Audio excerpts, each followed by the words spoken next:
Hey, movie fans, and welcome back to another episode of the Uncharted Media Podcast. This is episode 127. So, if you haven't noticed, a lot of what I'm going to call legacy characters have really been brought to the forefront in recent years, whether it's people like Miles Morales, now Sam Wilson as Captain America. What I mean by legacy characters is basically any comic book character that is not the original incarnation of a mantle that's been passed down of... We know Superman to be Clark Kent.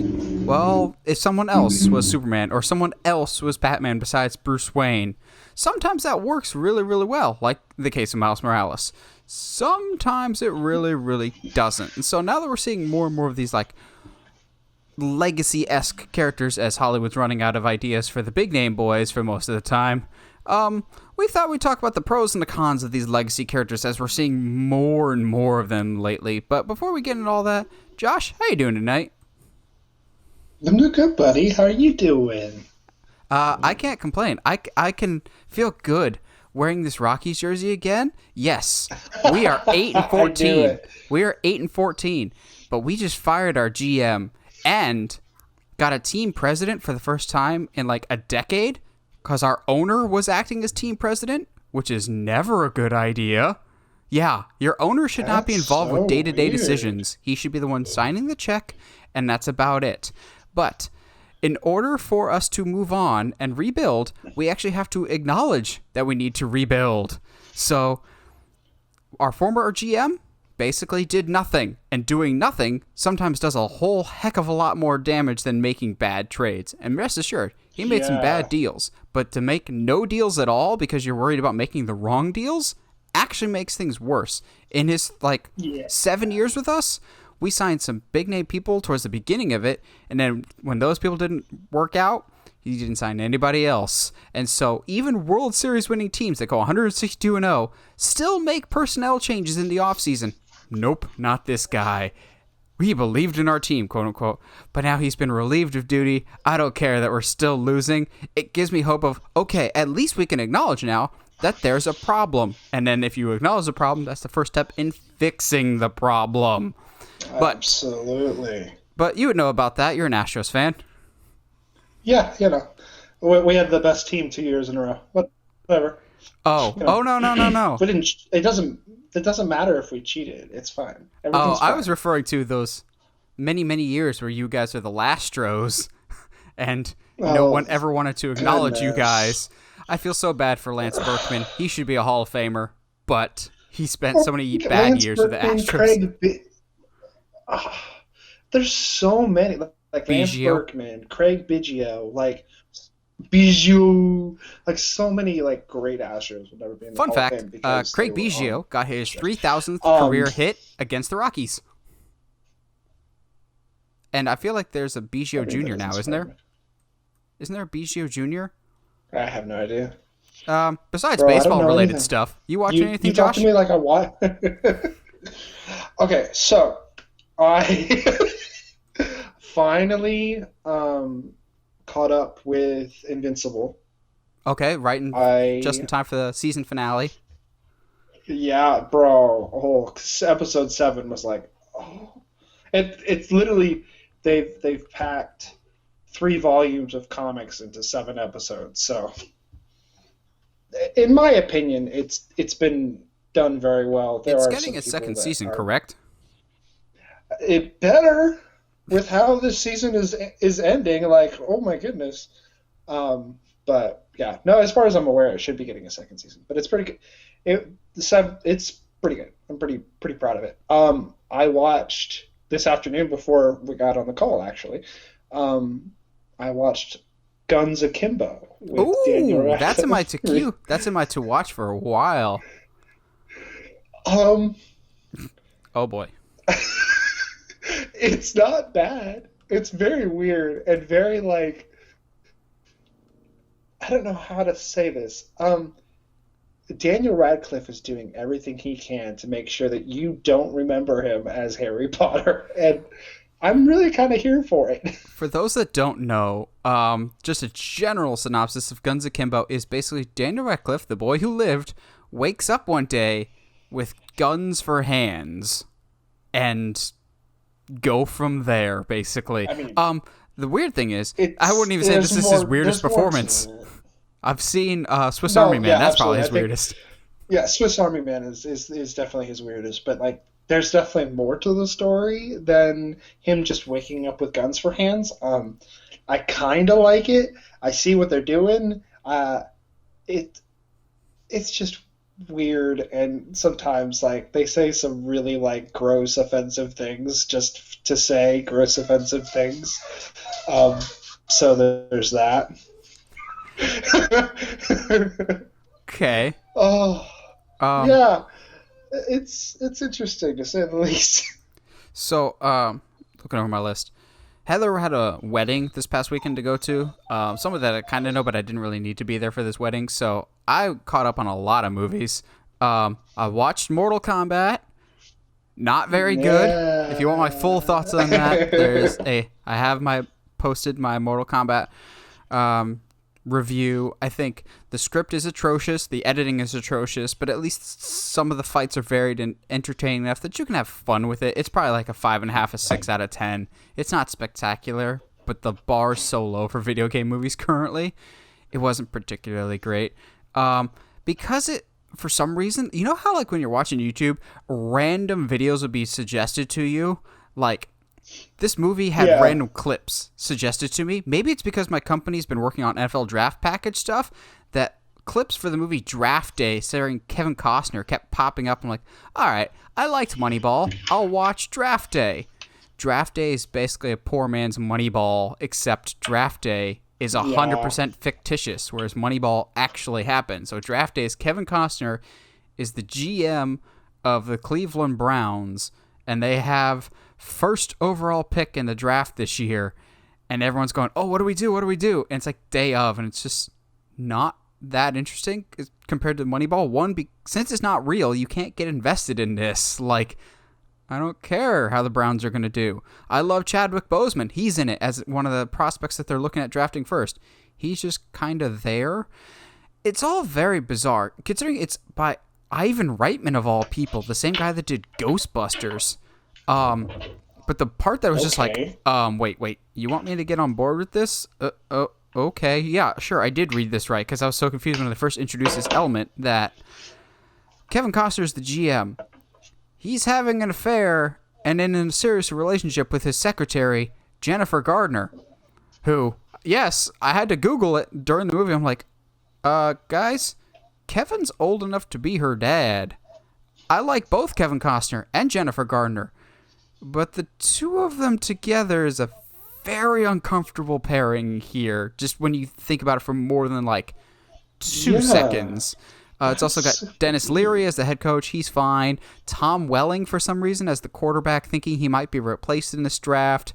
David Ramsey from Arrow. It's a weird cast. It's not a particularly good movie. It made me much rather watch Moneyball. Also watched The Wolf of Wall Street. Yeah. Really overrated. Like, yeah. Like, everyone complained about the runtime. It's 3 hours. Actually, the runtime didn't bother me. I think it's paced very, very well. Yeah. However, I remember when we were in college, everyone was just like, it's glorifying materialism. And then the filmmaker's like, it really doesn't, because you see his downfall. Normally, I think Christians are overreactionary to movies. However, in this case, I think they're kind of right, because the movie's just like, look how cool it is to be rich. And he really doesn't get penalized that bad at the end of the movie. Like, It's just like, look how cool being rich is. And then there's no real repercussions to, like, his downfall or whatever. It's just like, you gotta, for him at least, he got a slight slap on the wrist.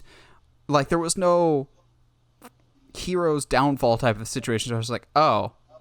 So you basically are saying how cool it is to be rich and everything else. It was just, Like, people hyped it up for so long, and I think it's really overrated.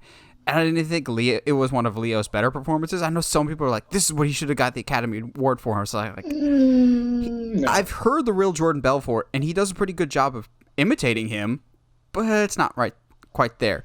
Another one from college. I know certain songs by heart because people would play this ridiculously a lot, but I never actually saw the movie until now. Tenacious D and the Pick of Destiny. Yeah! This one went by Let's so go. fast. I remember as I'm watching it, pause it, I'm like, oh wow, I'm already halfway done with this movie. It's not bad. Definitely not one of Jack Black's better performances, but you're really there for that final song against the devil. That's about it.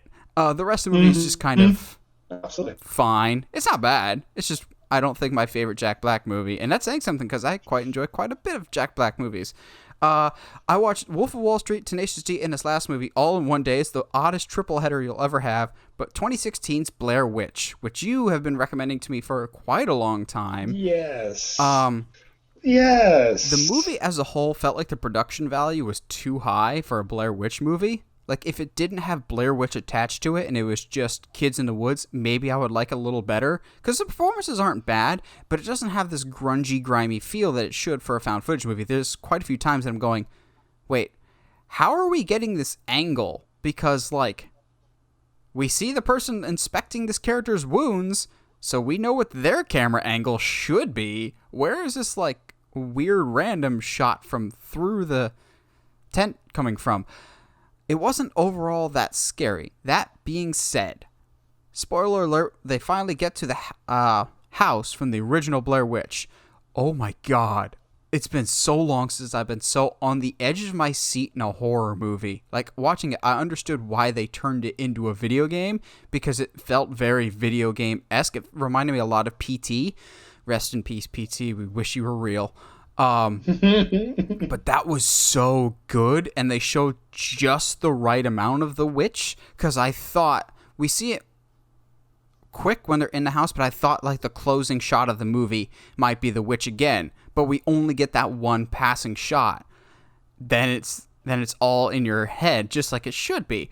Thankfully, that movie was directed by Adam Wingard, but it won't be the last time we talk about Adam Wingard today, actually, in some late breaking news. But yeah, I finally got around to watching Blair Witch, Josh. And Josh is frozen. Well, maybe we'll get him back at some point, but yeah, I really liked 2016. There he is. There he is. Yeah, I'm a little frozen over here. That's all right. We got you. Oh, hey. There it is. Oh, hi. Maybe.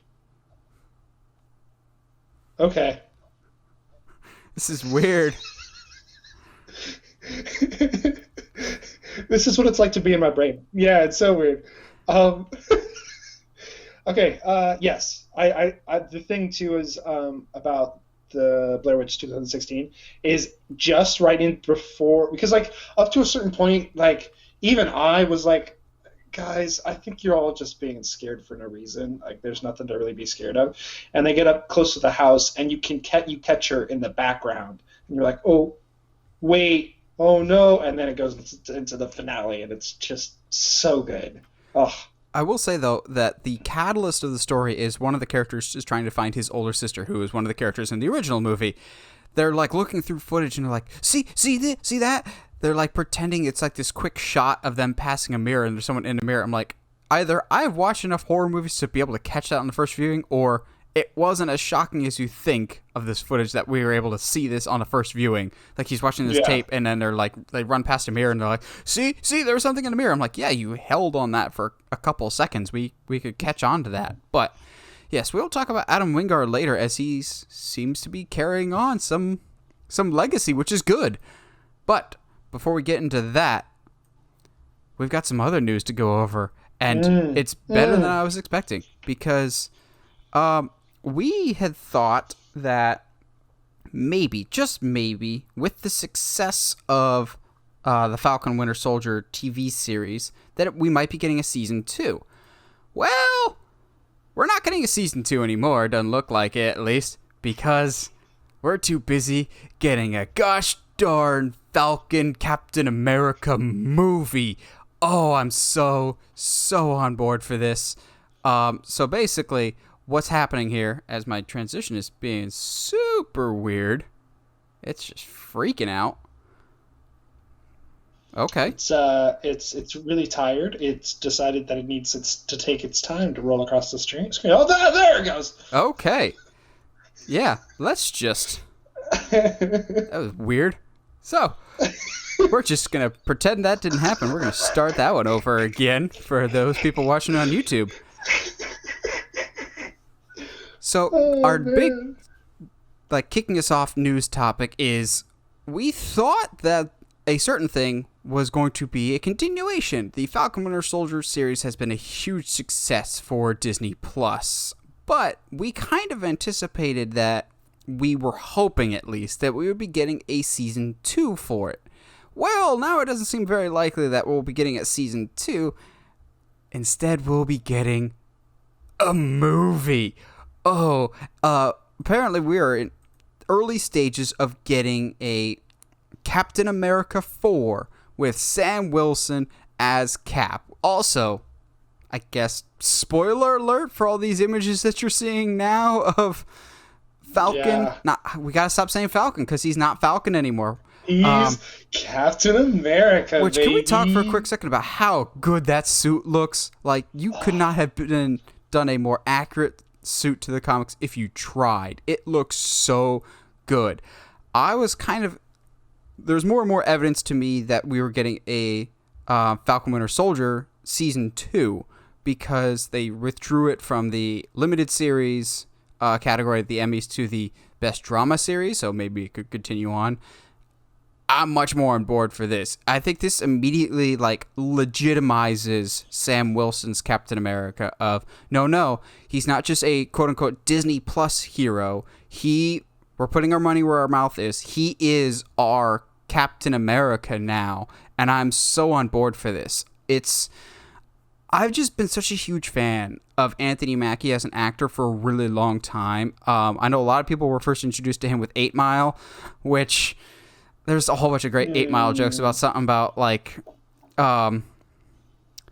he did something about his kid finding out that he was the new Captain America, and he did this really cute video of his kid didn't really initially realize that he was the new Cap, and so he breaks down crying the next day going, "Dad, you're the new Captain America," and someone comments in the comment section, "And his real name is Clarence, and his parents are doing fine." I'm like, oh, we really gotta keep bringing back that. No. But to me, Leave him alone. I've been a fan of his actually since a movie called The Adjustment Bureau, which I think is really, really underrated. I'm so happy to see him finally in a leading man status, because for a while there, he was almost like the best guy to go to for your movie for supporting character. But he was always that supporting character, and I'm so happy to see that, no, we're going to genuinely make him the forefront. I don't know if necessarily he'll be leading the Avengers, but that's kind of what Captain America does, and I can dream, Harold. Josh, you see, not only do we have a new Captain America, which we kind of figured, but we're getting a new Captain America movie. You down? Oh, absolutely. Especially after that finale. Are you kidding me? Especially after that finale. I mean, I don't know about you, but there were multiple moments where I was like, oh, that was so cool. Oh, that was so cool. Over and over again. So I can only imagine, because we are getting this, it's with the same writers, correct? Yes, it is the same writers that are doing the series. So I'm so on board. They handled the show with such grace and such balance. I don't quite know what the words to use there, but they did a very, very good job with the show. So let's by all means give them the movie. Now, what do we think the role of Bucky will be?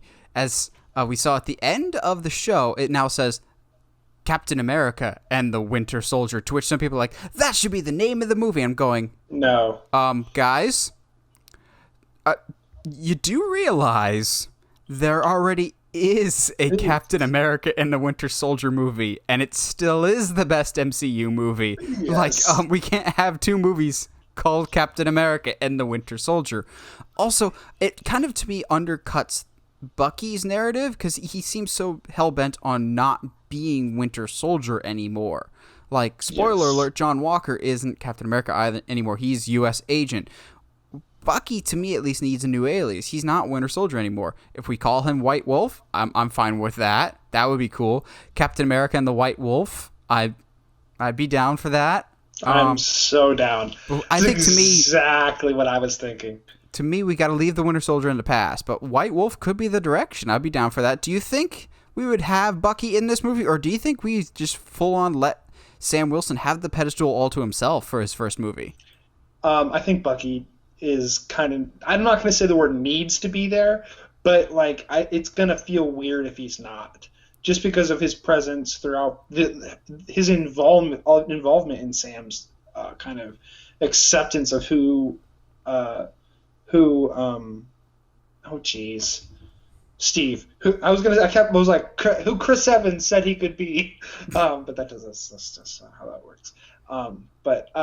Just there's no way to do this without Bucky, I think, at this point. Also, I'm kind of here for that scene before the finale where Sam and Bucky are kind of tossing the shield back and forth. Like I kind of need that, like on a grander scale now, So I did some brainstorming when this news dropped, which is always a dangerous thing. I'm going to combine some elements that are just kind of laying loose on the playground floor, on the play floor, so to speak, in the MCU. You've got the original Captain America, Steve Rogers. You've got the Skrulls somewhere in the corner. What if the Skrulls take this opportunity to go, the whole world doesn't know that Captain America is an old man. We just know that he's not around. What if he's on the moon? What if there's a Skrull that impersonates young Steve Rogers that the world knows and loves, but the only people that know something is off would be Sam and Bucky? So what if it's on them to go, okay, I need to clear the name of Captain America by beating, so to speak, the old Captain America, who's actually a Skrull. That way we can have evil Skrulls, and it would be a personal story because they're the only ones that know something is off with this Captain America. We know Chris Evans is coming back to the MCU, supposedly, but we don't know what project it's for. I still think it might be for the Human Torch in Multiverse of Madness, just as a fun cameo. But imagine Sam Wilson's Captain America versus Hydra agent Steve Rogers. He might be a Skrull, but Hydra agent Steve Rogers. Then, instead of just joking Hail Hydra, you could have that actual moment from the comics that pissed off so many people, myself included. I think that could be a fun matchup there. Might be a little out of left field. I don't know what they're doing with the Skrulls, but they're slowly but surely developing that Secret Invasion cast, which is starting to come together really nice. If it was up to you for a story perspective, Josh, where would you take Cap for? I mean, they've got me. I like Zemo now, so that's good. It's the dancing. It's got to be the dancing. It's got to be the dancing. I don't know. Skrulls maybe. Does Sam Wilson have anything in particular that's his Captain America's villain? I don't know. That's the thing. Right? Even then, with Captain America, there's not a lot of villains that I can think of off the top of my head. Yeah, besides Red Skull, or I don't know. It'd be interesting. We'll see what happens, man. I'm kind of tired of hearing about Hydra because it feels like we're always coming back to Hydra. So I would like something that's maybe not, but then again, this is Captain America, so. At least for me, just make the villain a little better than Carly. Like, having now seen all of Falcon Winter Soldier, the Flag Smashers still didn't really do anything for me. Like, they were just kind of I don't know. That could just be me, though. They're a means to an end, yeah. Now, this next one, I'm not going to lie. If I'm Netflix, I'm fuming right now. I'm throwing stuff against the wall because Sony, I thought we were exclusive is probably what Netflix is saying. We were in a relationship. We had a thing. And then you go and ruin that thing. So what we're talking about is Sony has signed a deal with Disney Plus a week after they signed a deal with Netflix to bring their content to Disney streaming services. Now, this could mean either Disney Plus, or I think this deal is more for the benefit of Hulu, actually, because there's a lot of Sony programming that will end up on Disney Plus eventually. I think the Tom Holland Spider-Man movies, that will be perfect because you'll have the entire MCU on there. It's something we've been asking for forever. But there's a lot of other projects that some people will be like, oh, I can't wait for these to be on Disney Plus, like Jumanji or Ghostbusters. I don't see those going on Disney Plus. I think this was a move for the bolstering and the strengthening of Hulu more than anything else. Because Hulu is still a strong third. It's Netflix, Disney Plus, and Hulu. Maybe Hulu has more numbers than Disney Plus. I'm not sure, but at least in terms of perceived perception, I think right now Netflix is still the big dog than Disney Plus, and Hulu is still a part of the Disney brand. They have a majority stake in it, and if they're smart, they want to strengthen up both pillars, Disney Plus and Hulu. There's a lot of I don't want to say adult content for Sony, but content that might not be fit for Disney Plus, and that's totally fine, but would be perfect for Hulu. I know a lot of people are going into this going, oh, cool, we've got Spider-Man on Disney Plus soon. But more importantly, how? Because you just signed this deal with Netflix. So basically what this means is there's a thing called I'm trying to remember what the specific window is called, but there's a window of time of you got your theatrical release, and then you've got, after that, who gets the streaming rights first. So once the Sony movies are done with their run in theaters, they will go to Netflix for 18 months. Then, after those 18 months, they'll go to Disney Plus or Hulu or whatever streaming service they want. So, technically, Disney Plus is not getting these Sony movies for a while. But the fact that they're all going to be there shows a very aggressive push from Disney Plus for me. We'll get into this more in a second, but Josh, were you stunned by this? Were you just like, oh yes, Disney's just buying stuff? No, yeah, because I remember you and I talking. I was like, oh yeah, okay, cool. So Sony and Netflix made a deal. That makes sense. That's perfectly good for them. And then I saw. Say what? Saw this news not only on our little Google Doc, but also in everywhere. The news. Whoa. Am I? Yeah, you're frozen. We can still hear you, though. Am I still glitching out? Okay, that's weird. All right. It's fine. It's not like you want to see my face anyway. Josh is Ghost. But it's very confusing at first. Yeah, I am Ghost. It's confusing, and it does feel like a power grab for Disney. And to me, it kind of, I'll say this too, I think it almost silences some of the rumors that maybe Disney and Sony are not willing to work together on things and blah, blah, blah. And like the future of Spider-Man is confusing. I mean, it's still confusing, but I don't think it's as confusing now. I think this shows that Disney and Sony have been working together on lots and lots of deals.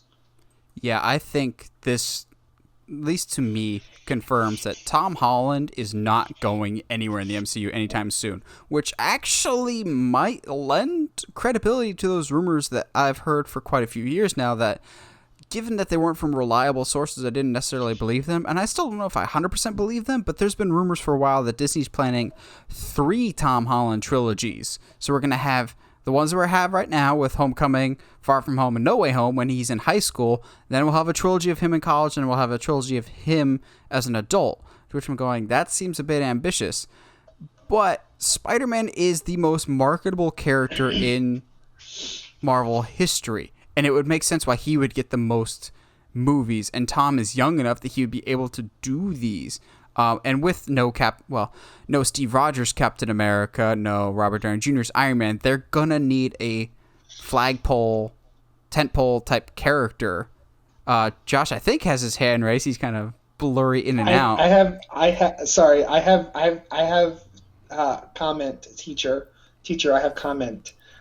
So I rewatched the finale on today's Tuesday? Yeah, on Sunday, a couple days ago. And I listened again to Sam's speech there at the end. And he seems to tell the the politicians, hey, you've got a lot of power. You're supposed to be responsible with it and stuff like that. And I was like, I instantly was like, thought of our theory for Spider-Man, and I was for Spider-Man 3, and I was like, are they already saying they're going to go that direction? We're right, I doubt it. But if we're right, I don't think it's possible that we're not. I don't think it's possible that we're wrong. Josh is being that narcissistic. There's no way we're wrong here. No. I've been right about Static Shock and Blue Beetle. There's no way I'm wrong about this. To be fair, though, I was the one that originally came up with this, and we just kind of like you added on to it, and we just kind of like just went down our own rabbit hole, which is ultimately going to lead to our disappointment WandaVision finale. So I think this signifies that Tom Holland is staying for the long haul. However, there's a bigger thing that I didn't even notice, but someone brought up, I believe it was John Campea brought up, that this is actually the first bit of property that Disney has acquired for Disney Plus. This is not this is the first piece of outside of the stuff that they own that they're bringing into Disney Plus. Like, you'll be like, well, what about the Fox stuff? They owned Fox before they launched Disney Plus. This is the first bit of content that they're licensing from another company to bring to their platform, like what Netflix is doing. So to me, this is, yes, Netflix, we're doing the original content just like you, but we're going to try and beat you at your own licensing game, which is how Netflix has made its money for a lot of years, and it's going to not be anymore because people are taking back the content like Warner Brothers and Universal. So I think this is a big signifying move of Disney Plus is taking the gloves off when it comes to trying to dethrone Netflix, to going, okay, we've cemented ourselves in our solid first step. Our phase 1 went well. Phase 2 is we're coming for your throat, Netflix, and we're going to low blow you if we have to.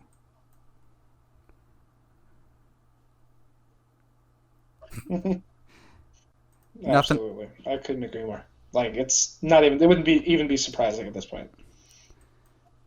Now, nothing better and more frustrating to me, who has to make the graphics, nothing more exciting than some really late breaking news. And talk about late breaking, this happened like an hour before we started recording this episode. But again, I am proven wrong, and I'll be man enough to admit it. I thought Godzilla vs. Kong would be the end of the MonsterVerse.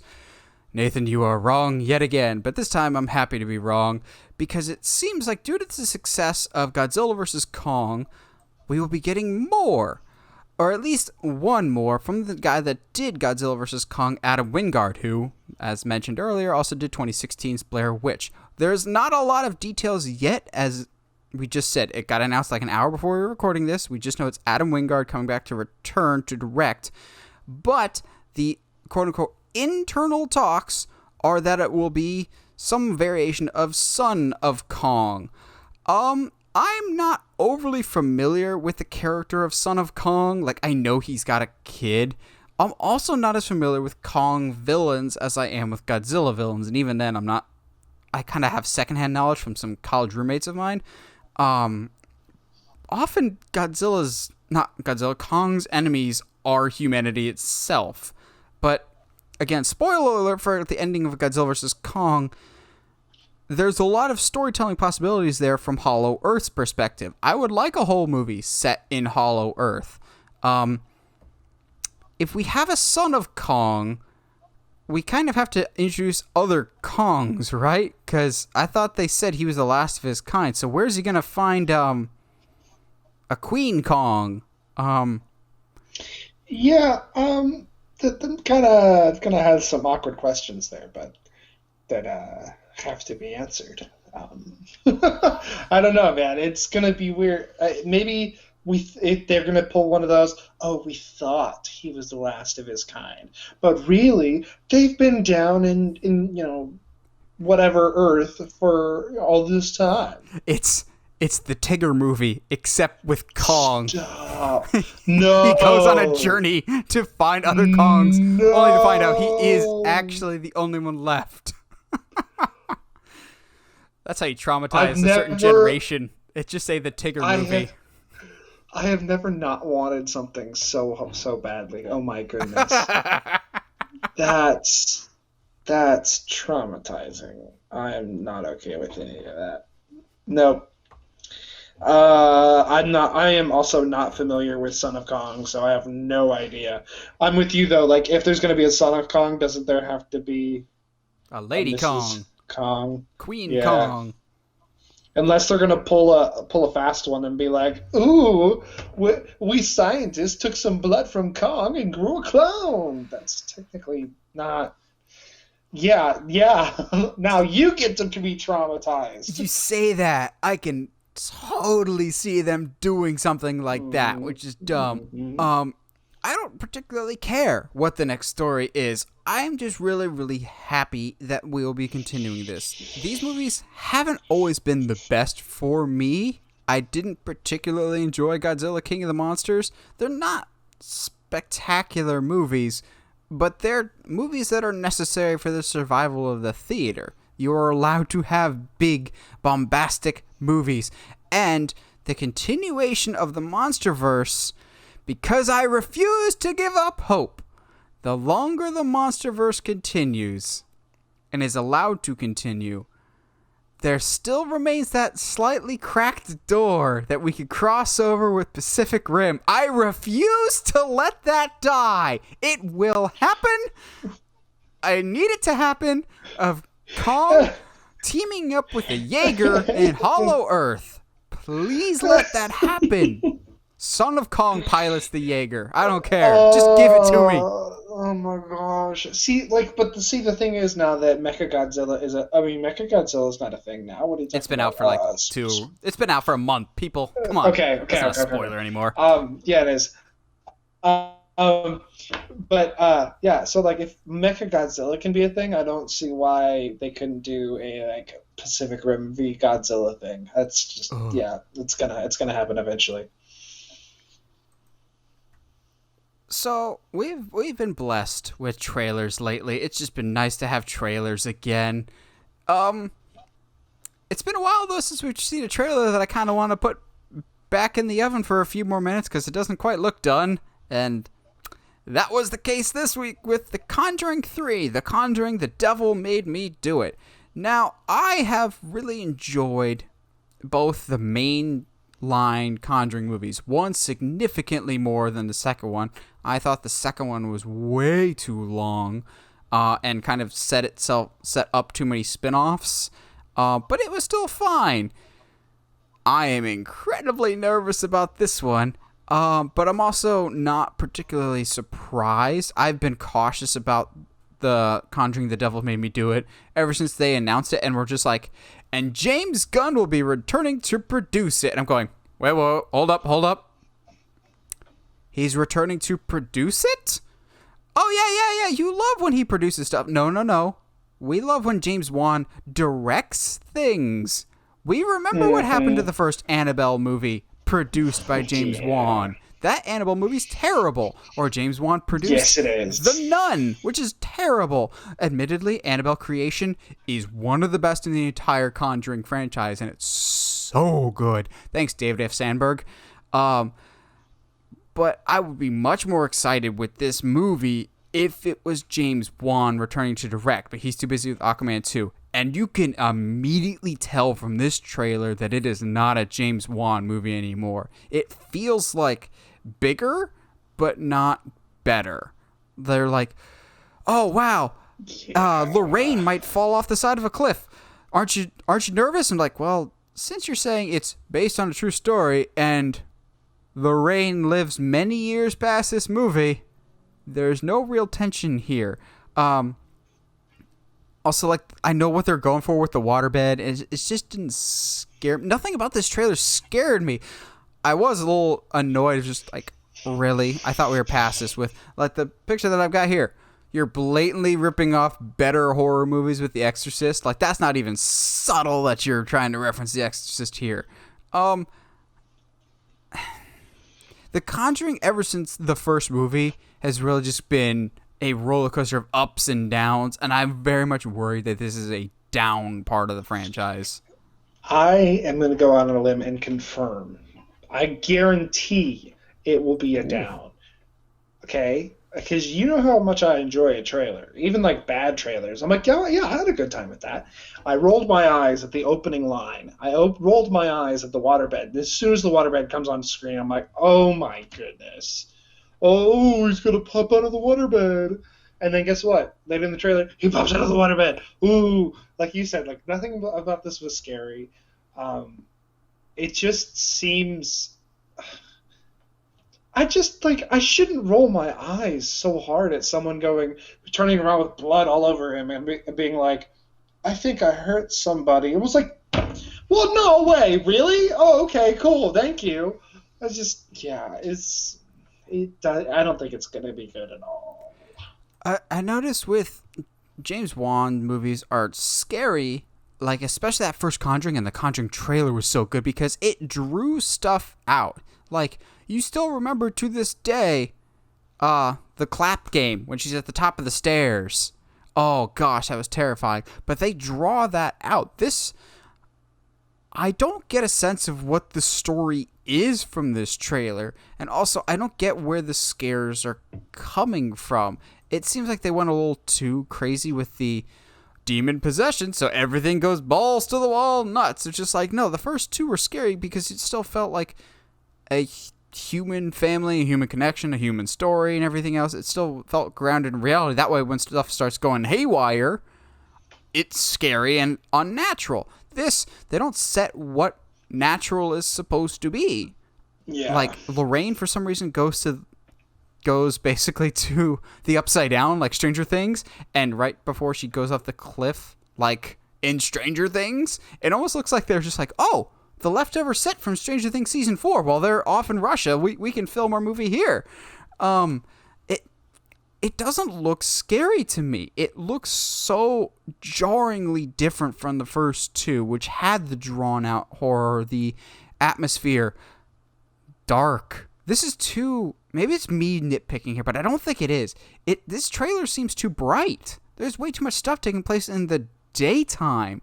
Like, you and I have talked about at length why Sinister scared us so much was we breathed a sigh of relief when we saw the daylight, because we're like, okay, the scary stuff happens at night. Scary stuff happens at night in horror movies. People, why are you focusing so much on daytime stuff? It's lit and shot differently than the first two, which I understand with a different director. It just doesn't interest me in the same way that the first two would. Yeah. It's not going. I just even like, okay, look at this picture that's next to my head. Okay, all right. You looking at it? What does that remind you of? What does that little kid look like? What does he remind you of? Why does he look like Jeffrey Dahmer? Oh, okay, I wasn't going there. But I was gonna say that He looks does look like Jeffrey Dahmer, though. He does, but he looks like the kid from Haunting of Hill House. The older brother, was it Luke? Lucas? Yeah, Luke. the youngest Luke or brother. Lucas? Luke, yeah, it's Luke. It's Luke, but he legit looks exactly like Luke. It's the kid from WandaVision. It's one of the twins from WandaVision, I think. Cool. Yeah. Still looks exactly. I'm building on this thing that this movie feels like it's just copying other movies. Like it doesn't feel like its own thing. Now, this last news topic that we have has the chance to be its own thing. And I really hope it does, because I think a Haunted Mansion movie could really, really work. And I'm not just saying that as a big Disney, well, former big Disney fan. I've had my gripes with current management, but Haunted Mansion is one of my favorite rides. I also grew up watching the original Eddie Murphy movie, not thinking it was that bad. I watch it now as an adult, I'm like, what is this?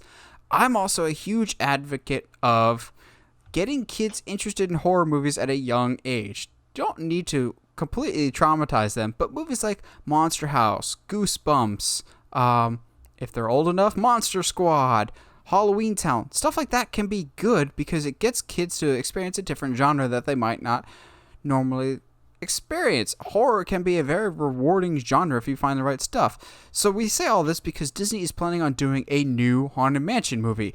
Now, I'm wary because They supposedly have been working on this for a very long time. At one point, I feel like Guillermo del Toro was tapped to direct it with Ryan Gosling starring in it, but that kind of fell nowhere.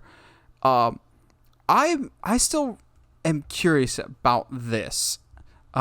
Maybe it's too late because Disney did the original Haunted Mansion around the time that the first Pirates of the Caribbean came out and did so well. They're like, just turn all our rides and attractions into movies. Country Bears, which is not actually that bad. Stop it. No. You've got Christopher Walken. You've got Christopher Walken crushing Country Bear Hall replicas with an anvil that comes from his roof while not wearing pants and bunny slippers. Oh no! Country Bear Hall has been crushed! And ends the movie by saying, I'll get you, bears. How bad can that be? But, getting back to Haunted Mansion, there was potential for it. Like, the weird thing is, take out the Eddie Murphy stuff, and the narrative is actually kind of interesting of a guy that his love was poisoned, and so traumatized, he kills himself, and that kind of messes up the whole balance of the house and becomes a haunted mansion. For those that haven't been on the ride, there are 999 happy haunts in the Haunted Mansion, but there's always room for 1,000. Any volunteers? You have 999 storytelling possibilities here. How do you mess this up? Easy. Like, I mean, yes, but I would like... This is an untapped potential for Disney. Disney has had a tendency to shy away from family-friendly horror, and I think this would be a great idea if they pull this off correctly. Josh, as a non-Disney person, from the park's perspective, you see this as a wise move or a stupid move? Go for it. more original content. Sure, that's fine. If you had to guess, theatrical or Disney Plus? Disney Plus. Absolutely. Yeah, as much as I would like for this to be a big budget live action theatrical release movie, this does scream more of a Disney Plus type movie. But there's a lot of fun visual sight gags and storytelling possibilities for this movie that gets me at least curious enough. It can't be any worse than the Eddie Murphy one. Actually, it can, but I don't think it could be. Have fun with it. Just be creative and different. Don't feel like you have to be tied down to the narrative of the ride. You can make your own. Like I said, there's 999 ghosts in the Haunted Mansion. You don't see, obviously, all of them in the ride. Just make up your own story. Don't feel like you have to go, here's the story of the ride all over again. Yeah. Do your own thing. It could be like, see... And that's what I think the problem is. Like, Haunted Mansion has the potential to be something like Haunting of Hill House level good. But they won't. No, we're not going to be like, yes, childhood trauma. Welcome to Disney World. No, they won't do that. This week's episode is sponsored by... I have no idea. Josh, you got a sponsor? Hold on 2 seconds. I got it. It's right there. I can feel it.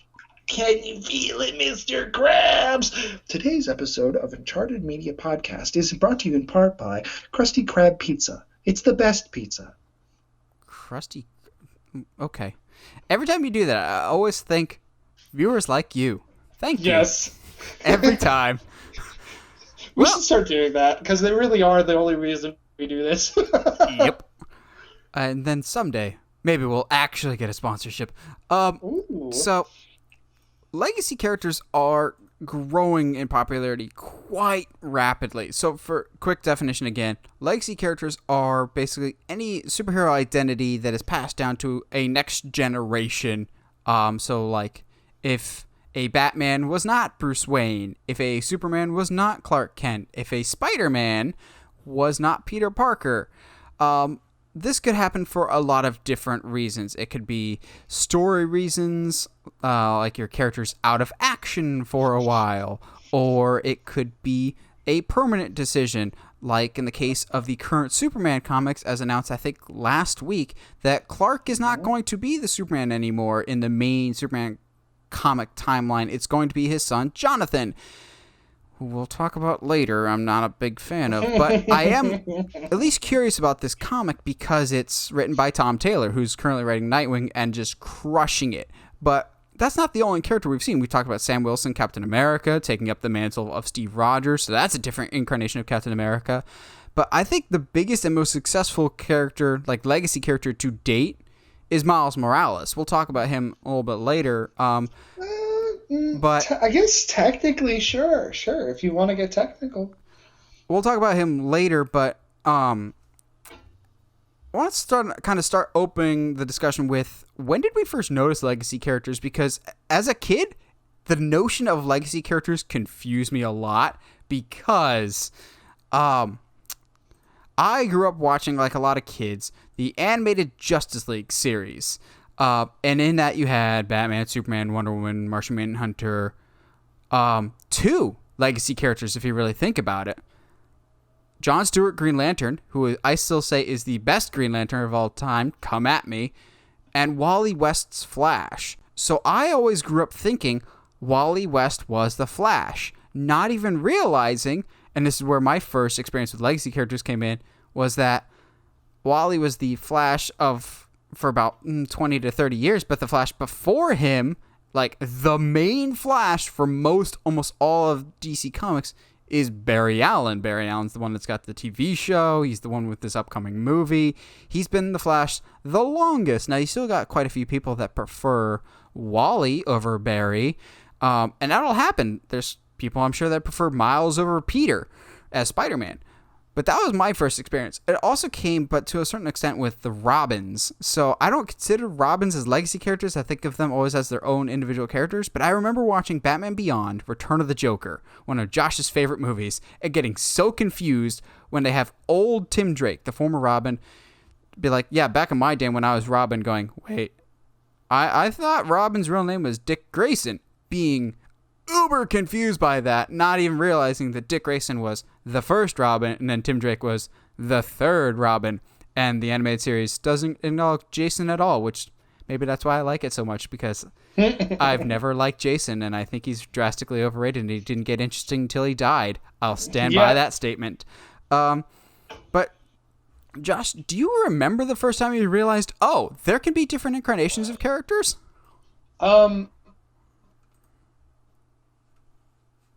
And just so we're clear, too, technically, Barry Allen is a legacy character as well, because technically he's not the first Flash either. Because Jake Garrick was the first Flash. Technically. But, like, for me, and I'm going to go ahead and use him, he's on my list, but, like, I genuinely didn't, like, hit me until Marvel's Ant-Man movie, because to me, yep, he's on Ant-Man my best list too. Has always been Scott Lang. I had no idea. Nope. I had no idea. You know what I mean? Yeah, let's talk about that, because Scott Lang's Ant-Man is also on my list, because that's to me one of the top examples of people might not even realize he's what we would consider a legacy character because he's not the original incarnation of it. Because the original incarnation, as we see in the Ant-Man movie, is Hank Pym, which I'm glad actually that the MCU has shied away from this for the most part, but Hank Pym is single-handedly one of the worst human beings in comic book history. Like, I would rather read 1,000 Iron Man comics with Tony Stark than one Hank Pym, because Hank Pym, one, created Ultron, not Tony in the comics, but was also a serial wife abuser. Like, he was one of the scummiest people, and they'd be like, well, it was a different time. No, that's horrible no matter when you write it. It's not like the Kyle Rayner, let's shove a body in the fridge situation, which is also dumb. But one of the big, like, prevailing characteristics of Hank Pym's Ant-Man was, I'm a misogynist who hates women, which is awful.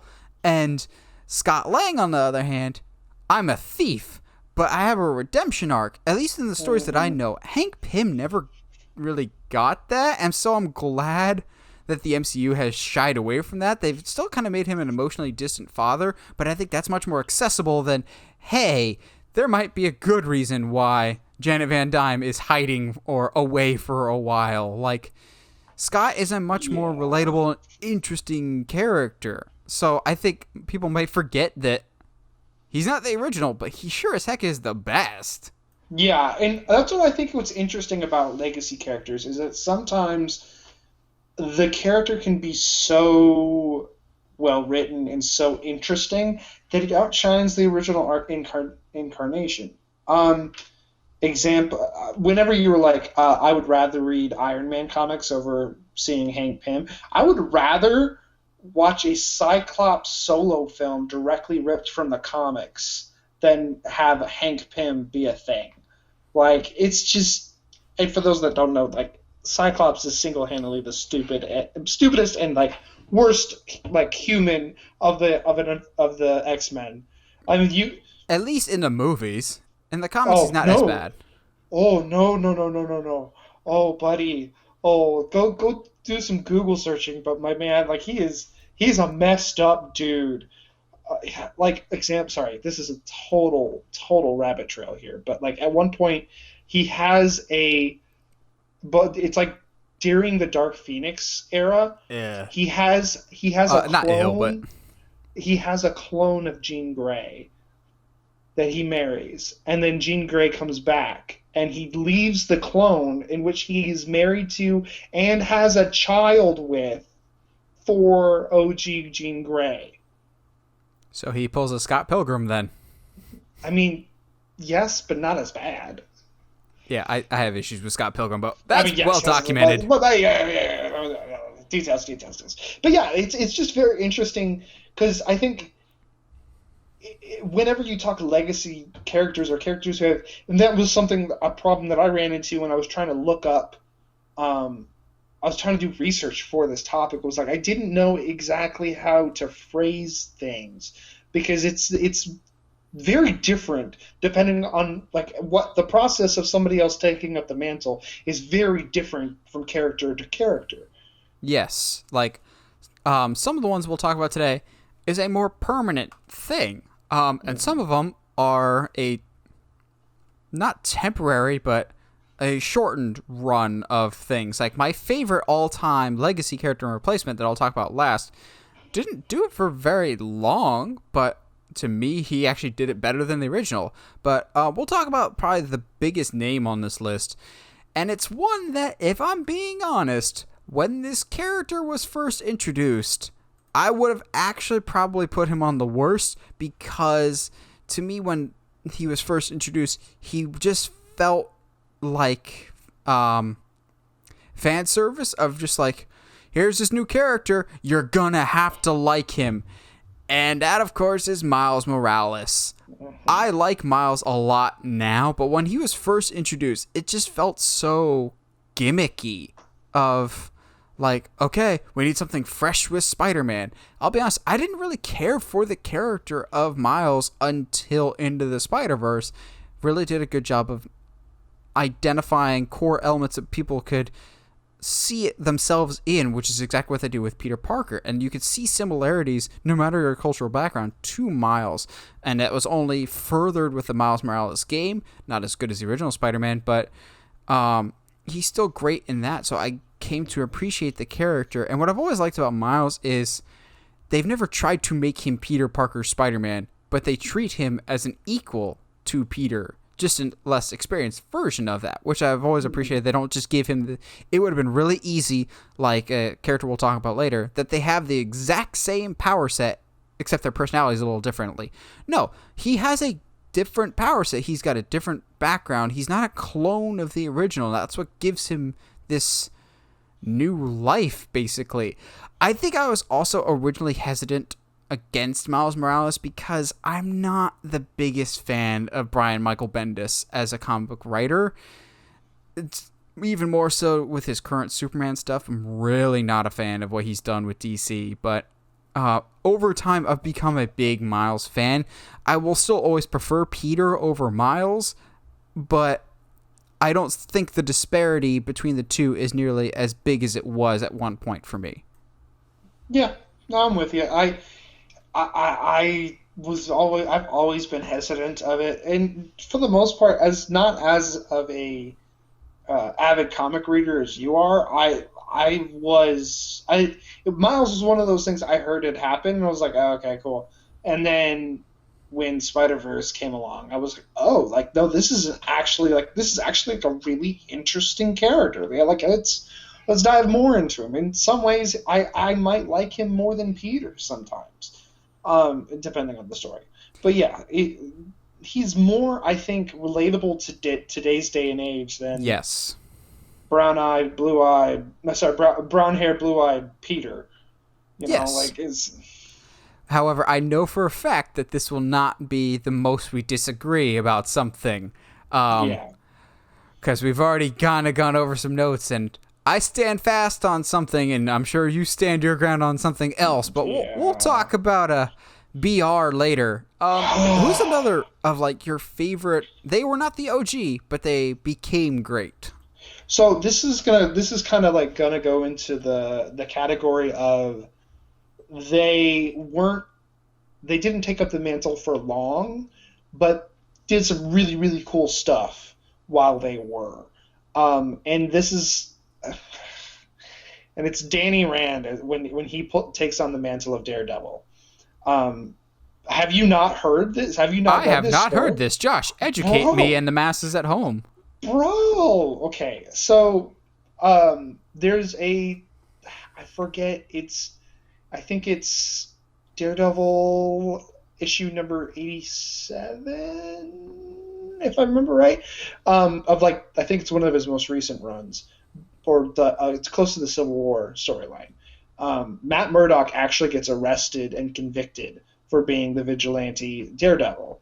So this leads Danny Rand, without Matt's permission, to take up the mantle of Daredevil in order to kind of like disprove the courts and be like, well, if Matt's in prison, how's there a Daredevil? And so like he just decides to be Daredevil for a while. Like, and it's to the point, like, it's such a weird but like interesting story because like Frank Castle actually gets himself arrested to go to prison with Matt to protect him from like all of the criminals that he's put away. It's like super cool. That's a super bro moment right there. That's like what's it? Did you ever see the movie The Town with Ben Affleck? There's this great scene in it where he's just like, I can't tell you who or what or why, but we got to go hurt some people. All right, whose car are we taking? Like that's like the most bro I've ever seen in a movie of just that's bro got your back. Oh. Yeah, bro. So like, and like Frank like makes it a point like, hey man, like I still don't like you, but like I'm not gonna let you get killed in here and stuff like that. But like Danny takes it up the mantle for so long to the point that I can't remember if it's Civil War or Civil War II, but he and Danny as Daredevil ends up joining Cap into the Civil War in one of the Civil War storylines. Huh. So like it's kind of, like he kind of takes it to like a pretty far extent. I'm just like, imagine. Daredevil's already like pretty acrobatic, but then you add like Danny Rand's level of martial arts and the Iron Fist like to Daredevil, like it just takes it to a whole nother level. It doesn't last long, but it's still, to me at least, apparently one of the only people that have read this, it's still to me one of the really coolest ways to take up a mantle.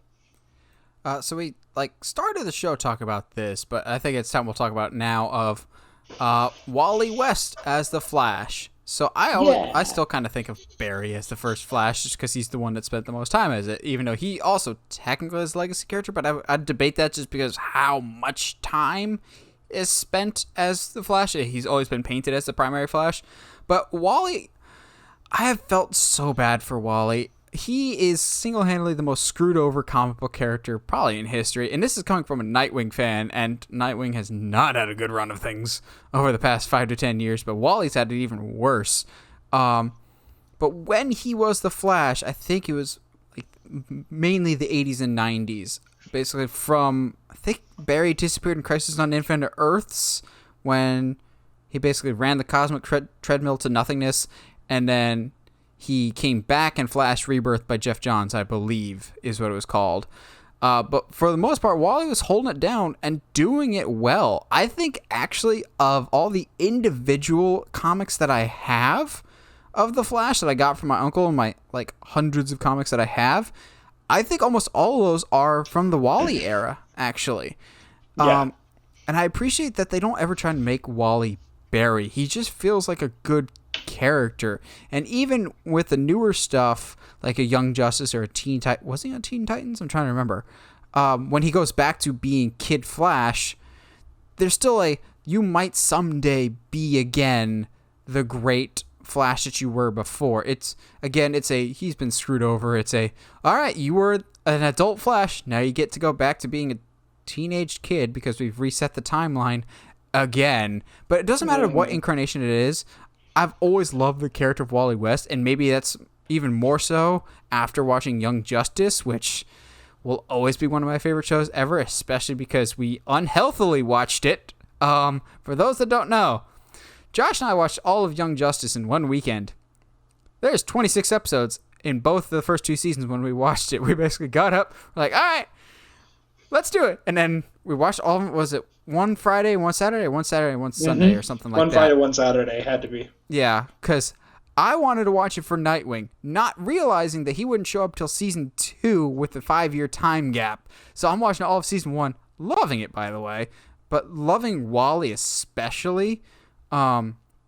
Just being kind of the immature kid. He's more or less the Beast Boy character of Young Justice, but there's still a lot of great depth to him.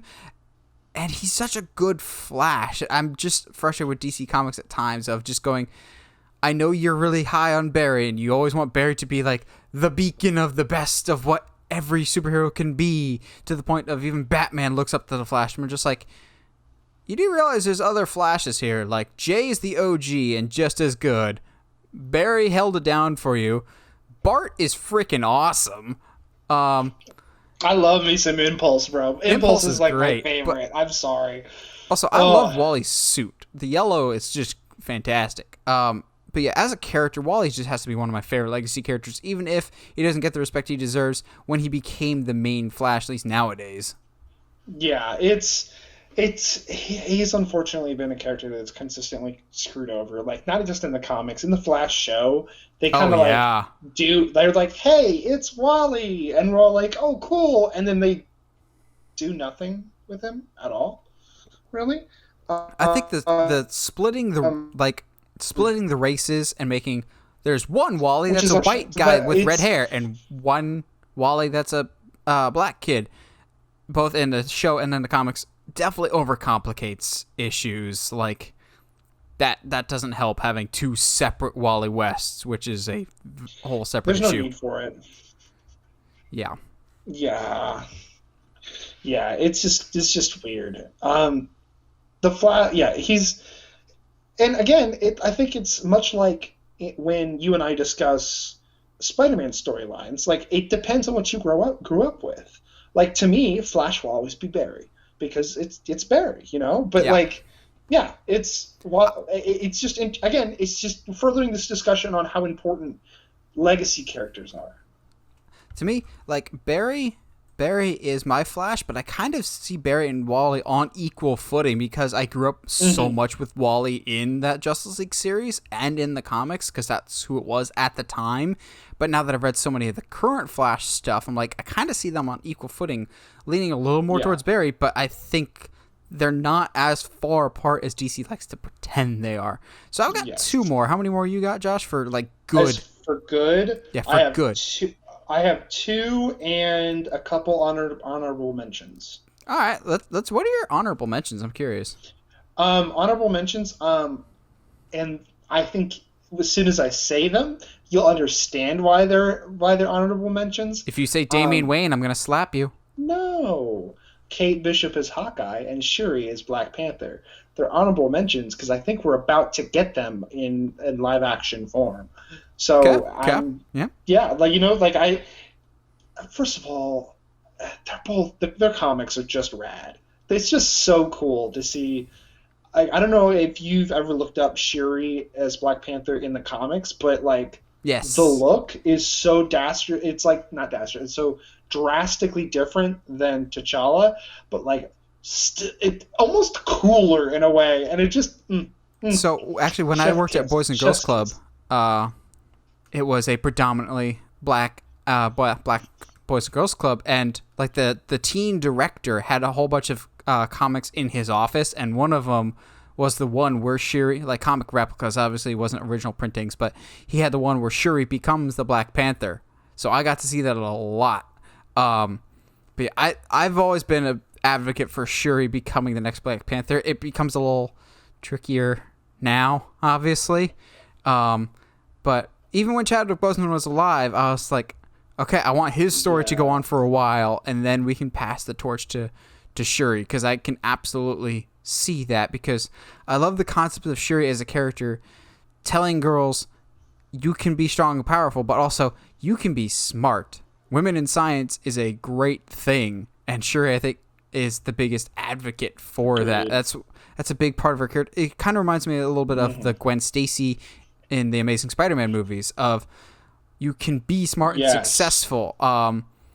While I had issues with Amazing Spider-Man 2, I never had issues with Emma Stone's performance, and especially that encouraging intelligence in young women and just being a good positive influence before, oh snap. But Anyway, I don't know enough about Kate Bishop. Like, I'm excited to see what happens, and I love Haley Steinfeld. I'll trust your judgment on that one.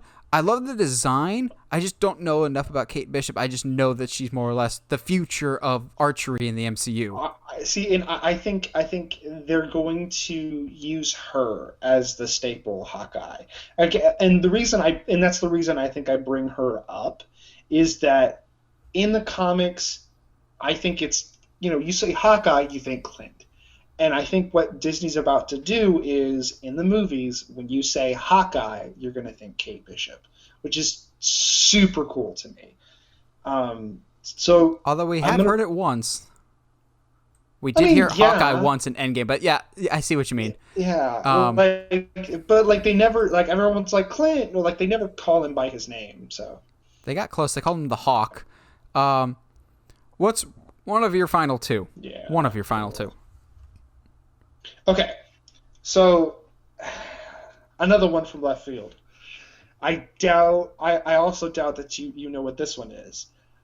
Did you know that at one point Frank Castle took up the mantle of War Machine?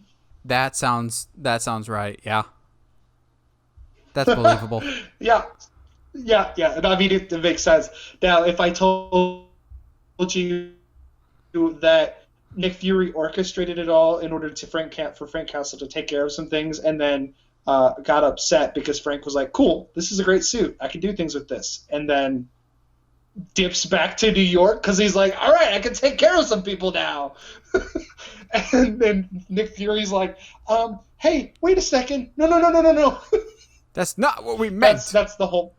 Yeah, that's the Frank Castle is War Machine story, and it ends with Frank being like, "Oh, well, you know what, James? I respect you a lot because you served our country as a colonel. So for that reason," and he looks at Fury, and that reason alone, I'm gonna give James Rhodes. I'm gonna give him his suit back. I'm noticing a trend here with Frank Castle Punisher related stuff. Just out of curiosity, because I can't think of it off the top of my head, has anybody else been the Punisher besides Frank Castle? Has there been a legacy version of Punisher? Has there been a Punisher 2099 or something like that? Because everybody got a 2099 title. I don't think so, weirdly enough. I think there might have been, because I know there was a Doctor Doom 2099, because I have a couple of those comics. There's a Venom 2099. There's a Spider-Man 2099. I think there might have been a Punisher 2099. Is there? I'm trying to think if there ever was, because Punisher's not my area of expertise. I didn't know if there was ever a Punisher legacy character, if someone ever took up the mantle besides Frank. Off the top of your head, Josh? Not off the top of my head. Crazy versions of the Punisher. Here we go. I'm live Googling this, baby. Oh my. You looking up Punisher 2099? There's weirder in there. Uh-oh. What? I guess what, but that's still Frank. That doesn't count. Deathlock. Deathlock has been Deathlock was Punisher at one Punisher? point. At one point, That's weird. Wolverine took up Punisher at one point, which totally makes sense. Um, Punisher fan? No, like what? Hold on. Spider-Man took up the mantle of Punisher. This is for my Uncle Ben. With That's great not what I power comes meant. great lead in your face. I guess Frank has been Captain America at one point, which is super weird. More like That's Captain something. NRA. Yeah. Um. Yeah. No, it doesn't. It doesn't. It just at least this article. It just keeps naming Frank. Well, Um. But speaking yeah. speaking of Captain America, we obviously, at least for my list, I have to put Sam Wilson's Captain America on there. I love when legacy characters, it's almost like the completion of their arc to become the role of their mentor. I have wanted Falcon to be the new Captain America ever since Winter Soldier when we first meet him, and that's probably out of my love of the character of Anthony Mackie brought to the screen, but also the love of the actor of Anthony Mackie. And I was always worried that, yes, Bucky has been Captain America in the comics. I was always worried that Marvel will pull that trigger and make Bucky the new Captain America. I'm glad that they went with Sam Wilson instead, because I've always found him much more interesting because he's so different than Steve Rogers. He's much more of a modern man's version of Captain America. Of you've clearly got the race factor into his character. Of he brings a different perspective than an old white guy who was raised in the 40s, obviously. But I appreciate that even when he's Captain America, they don't change his Falcon aesthetic to help differentiate him from Steve Rogers' Captain America. Like, Steve Rogers' Captain America was the brawler type, whereas Falcon still has the wings and everything else. His aesthetic changes. So cool. More white. The white and the blue just looks so good. Okay, I will say the only thing that about his costume that I'm a little like, I would have changed that. What is, and I don't know why it bothers me, but seeing his ears is weird. I don't know why. Like, it's it a throws Captain me America off. staple, even if they're rubber ears in the 90s movie. I know. It's just weird. I don't know. But yeah, no, it's like even like the small little moment where Carly goes to punch him and he has the shield up and puts the wings into the ground. I was just like, ooh, that's so cool. Ugh, I can't. Oh, so cool. You should only have one left, right? At least Correct. for the good ones, because Yes. I have some bad ones too, and we're going to talk about the bad ones. Yes, we are. So who's your like best legacy character of all time? You're not even going to be surprised at this. That this is because this is Josh talking. Okay, like this is not. I will let you guess. How about that? Go ahead and guess. I'm waiting. I'm genuinely trying to figure this out. Did anybody like replace Hellboy or? No, that's weird. I'm genuinely trying to think of like. Bruh. I don't know. Give me some form of a hint here. There was an animated show. Animated show? Mm-hmm. It's not anything Ninja Turtles related, right? No. There's been a lot of animated shows, man. Terry McGinnis as Batman Beyond. Duh. My boy, Terry McGinnis. Even just based off of the show alone, not even getting into all the cool stuff that happens in the comics, but Terry's relationship with Bruce, it's like you said, like watching a seasoned veteran who,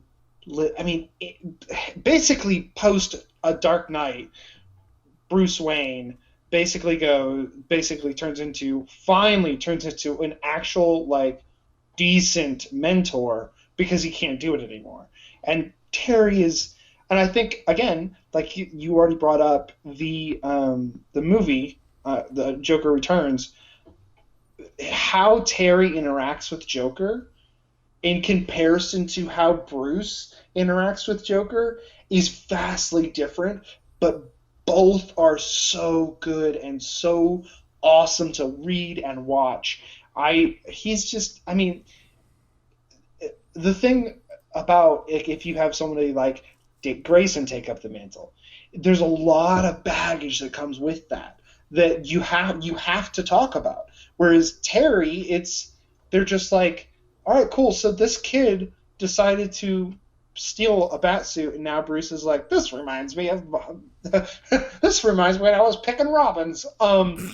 And Which reminds me, I saw a good meme this week of that scene at the beginning of Batman versus Superman with all the rubble and Superman's attacking and everything else, and Bruce Wayne's helping, and he just goes, "Oh, look at all these potential Robins. There's a potential Robin. There's a potential Robin. Hey, kid, you have parents? You're a potential Robin." I'm like, oh, no. No, He's just no. like, I love Robin shopping.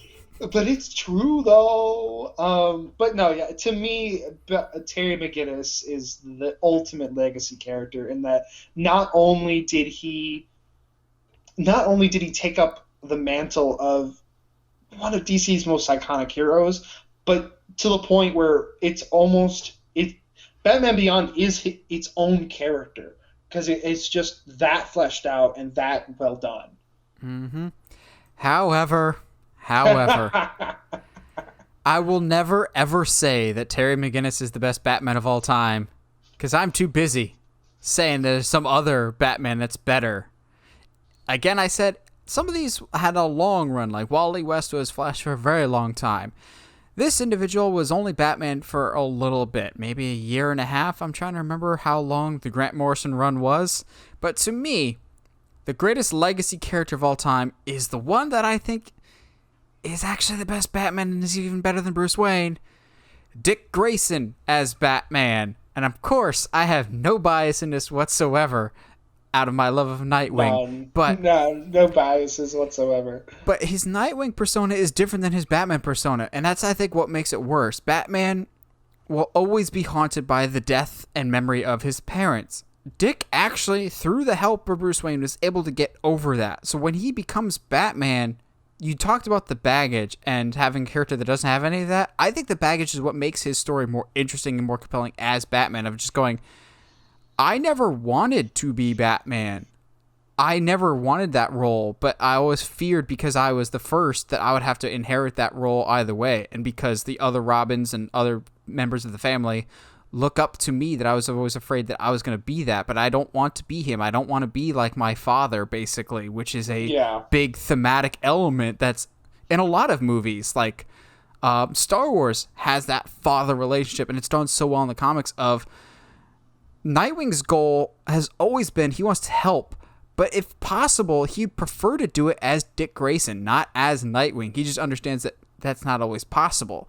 And so to have that contrast, that's one of the big differences between him and Batman is he will see the compassionate side and wants to help people. So it was a nice contrast when he becomes Batman. And what makes me like his Batman more is, yes, he can kick butt and just wreck house with all the worst bad guys. But having him be the compassionate one with all the quips and having Damian Wayne, Robin, be the sour stick in the mud that just wants to kill and be grumpy and sad at everything was a really great dynamic that was actually sadly ruined when Bruce Wayne came back to life. And so now you have both Batman and Robin being the mopey guys. But similar to Sam's journey, except even more so, Dick becoming Batman is just the fulfillment of an arc, basically going from apprentice to full-on master. Like when we first meet Falcon in the comics, he's already a full-blown adult. We see Dick from 9 years old to all the way to adulthood, to basically being what he swore he never would be, but being better than the father that he had.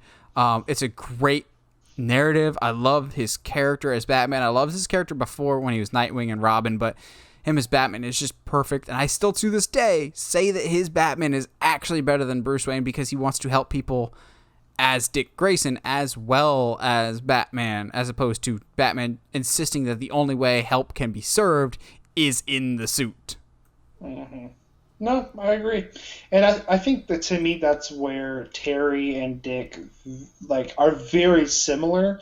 Whereas, because Terry is also not afraid to do things without the suit. He doesn't. Granted, it's part of it's because he has no history of being being a hero, but yeah, like it's just they're both very very very similar. But yeah, I am not surprised at all at you talking about Dick being Batman. Now, let's talk about the worst, because No. for every good decision, there's always plenty of bad decisions of maybe our comic isn't selling so well, so we need to shake things up like Disney Channel to really change the status quo. And every time you have that mindset, it leads to bad things. So I've got 4, like, worst of all time. And unfortunately, half of them are Spider-Man related. I'll get the one out of the way that's going to cause the most disagreement between Josh and I now. The clone Ben Reilly Spider-Man. I'll say this. Okay. Ben Reilly has one of the coolest looks. Y'all know it. It's the sleeveless blue hoodie with the red spandex, basically. Just a clean spandex. I like that look a lot. I don't even mind the character of Ben Reilly. I just hate what he represents in the Spider-Man lore. For those that don't know, I forget what the story arc was. I think it was just called The Clone Saga, basically. Star Wars. But basically, they tried to tell the audience reading Spider-Man comics, hey, Peter Parker, the guy that you've been reading for decades, the one that you know and love, he's actually a clone and not the real Spider-Man. The real Spider-Man is this Ben Reilly guy. He's the original host, and Peter Parker is the clone, and everyone's going, that's stupid. Change it right now. And they're like, no, you guys love this. It's because they wanted to retire the character of Peter Parker. They're just like, no, you'll love this. People in time have come to like Ben Reilly, but like him as a different character entirely. A Scarlet character, so to speak, which I'm not going to lie. If Scarlet Spider shows up in Into the Spider-Verse 2, I'll pop real loud. But as a legacy incarnation of Spider-Man and going, yeah, the Spider-Man you know and love, he's just a clone. Here's the real guy that you should be rooting for. Why aren't you rooting for him? He's not Roman Reigns at all. We're not forcing him down your throat whether you like it or not. Why are you all crying and not reading our comic anymore? Like, I want to like Ben. He seems cool. But he's such an ill-advised idea that I just can't get on board with it. And to your credit, I love Ben O'Reilly. He's a to me. And your he's brother a great, Ben. Oh yeah, that one too. But like he's a cool character, one of the coolest suits around, being the Scarlet Spider, like, and then obviously when he eventually moves to Houston instead of New York, that's a cool thing too. Okay, that's why. So that's why Josh likes. That's why Josh likes Ben Reilly. There's panels of him swinging around, like complaining about the humidity, and it's so perfect. He's like, I didn't think about the humidity when I put on this spandex. Like, ugh. Like, okay, but I agree that the Clone Saga story is terrible. I just really like the Scarlet Spider, okay? Let me have this. It's not the worst Spider-Man replacement, but I might save that one for last, because... Yeah. What's one of yours? You know what? I have something from the Spider-Man lore universe. And that's when Flash Thompson is Agent Venom. Really? You're not a fan of that? Okay, to me, Flash Thompson is the bully, and he needs to stay that way. I don't like this, like, hey, you know this character that you hated for so long because he's absolutely terrible to the main character? Hey, guess what? He's actually this really cool guy. Like, but he was still a dick for like 15 years. Like, you know, like you can't like just ignore that just because, oh, he's got Venom now, but it doesn't look like Venom, but it's Venom now. You know, I've always kind of been indifferent to Agent Venom. I think the design is really cool, but you're right. It kind of doesn't look like a symbiote suit. But yeah, I've been indifferent to it. I'm of the camp that I think Flash was a bully at first, but kind of like Pete Ross and Superman, they became friends over time, him and Peter. So I can kind of get that maybe he bullied him for like freshman and sophomore year, maybe even junior year. And then once Flash's friends leave. Maybe they were like a grade ahead of him or something. He's that one senior that like has no friends left, so he has to hang out with the underclassmen and becomes friends with Peter that way. It kind of redeems his arc a little bit. But I've always been indifferent to Agent Venom. I'm just like, whatever. You're not as cool as like a Spider-Gwen or somebody else. Because Spider-Man, as much as I'm bagging on, he's got a lot of misfires in terms of legacy characters. He's got some great ones too, with Miles, Spider-Gwen, Spider-Man Noir, Spider-Ham. Spider-Ham is the greatest of all time. No joke there. He's just wonderful. I've always been indifferent to Flash Thompson. Like, I've always thought the design is cool, but I never had any desire whatsoever to read the actual story arcs with him.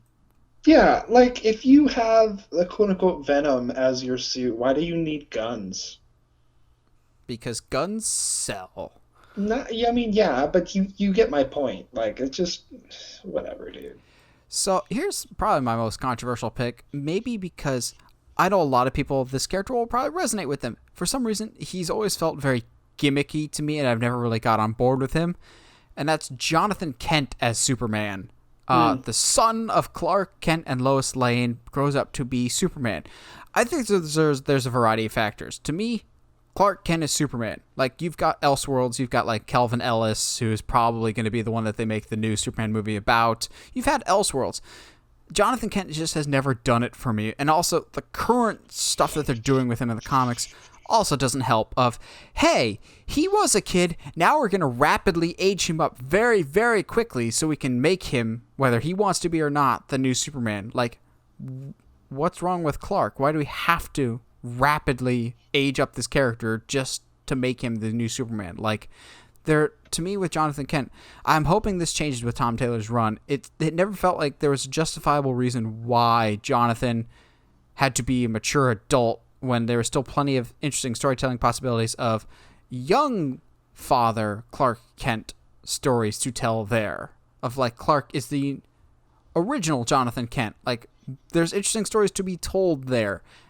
But we had to push those aside to make way for this new up-and-coming kid that's going to be the face of Superman. I'm like, what's wrong? Why are you trying to fix what's not broken here with Clark? Like, why do we have to keep trying to change Superman to fit into a very specific mold? Like, the character has worked for decades. Why do we feel the need over the past decade or so to change him and do something else? I've never been a fan of that. I'm with you. That actually puts me into my next one really, really well. You know what is something that I never knew I didn't want? Hulk with a Jimmy Neutron hair. What? Have you heard of Amadeus Cho? Yes. As the Hulk. Yes, he showed up on a lot of my list that I was doing for research on this. Now, I will preface this by saying I have read maybe one issue with him in it. But I just hate...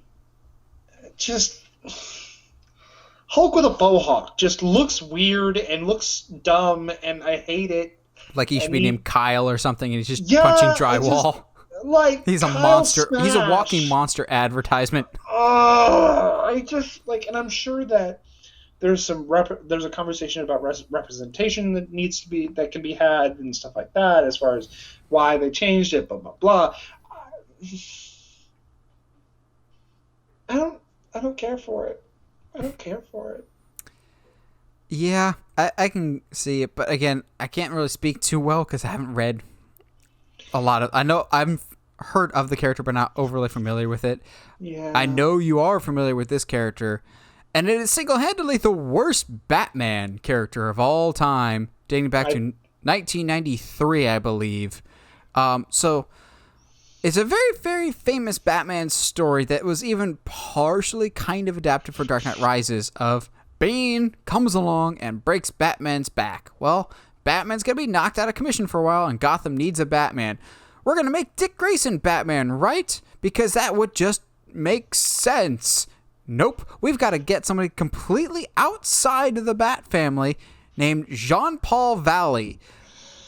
Oh, God, I hate But then, see how much I hate him? I can't even say his name Bro, correctly. no, he's the last one on my list too. So yeah, like I detest this guy. Jean-Paul Valley is so bad. He was everything wrong with 90s comics because in the 90s was a dark phase for comic books, not just Marvel but also DC. There was a lot of the villains winning. It was also around the same time that Superman died at the hands of Doomsday. It was a lot of edgy, dark material just for the sake of it and not the best storytelling. And also, there's a lot of artwork from the 90s that I just think is terrible. And part of that comes again with Jean-Paul Valley. He has, look it up for those that haven't seen, just Google Batman Nightfall. The suit that he wears is so egregiously bad in 90s with this, like, Batman is supposed to hide in the shadows, right? Then why are you wearing bright gold bling throughout your whole suit with random Wolverine claws, a full face cover with like red eyes or something? It's so gaudy and loud and like the opposite of Batman in every sense of the word. It looks so bad. Nightwing has had some bad suits, particularly in the 90s, but nothing has even gotten remotely bad as Jean-Paul Valley's Batman suit. Oh, and also on top of that, you know, the one thing Batman's supposed to not do, except in Batman vs. Superman, which is, you know, kill people. Oh, he just does willy-nilly. And I get it's from a story perspective of Bruce Wayne has to come back and put new Batman in his place, but maybe Batman shouldn't have put this guy in position of power in the first place. And it's almost like the writers going, yes, we want to get new readers in with this edgy Batman. Batman's already one of the edgiest comic book characters. To make him edgier, it just screams junior high notice me piece. Like, I hate Jean-Paul Valley so much. And like, just on top of everything, wasn't he the one that like legitimately physically abused? Is it either Dick Grayson or like whatever Robin was at the time? Tim. It was Tim at the time. Yeah, he legitimately like beat the crap out of him on like almost an issue basis. Like it was not like there was at one point like the only issue I read of Nightfall involved Jean Paul legitimately like beating Robin almost to a pulp for no reason, and other than Robin screwed up or something. I don't remember exactly, but I was just so like, what is this? This is stupid. What? No. Yeah, there's never been a Batman incarnation. Like, I would rather have Jason Todd when he was Batman for a little bit, wielding two guns and shooting people in the face. I would probably rather have that than Jean-Paul Valley, because at least Jason was trained by Batman and kind of is in the Bat family, flaws and all. Jean-Paul Valley was basically like a complete outsider that still to this day makes no sense as to why he was even included in the comics and hasn't really been mentioned since, because they know how much of a mistake character he was. So I've got one more, but was this your last one, Josh? Yeah, that was my last one.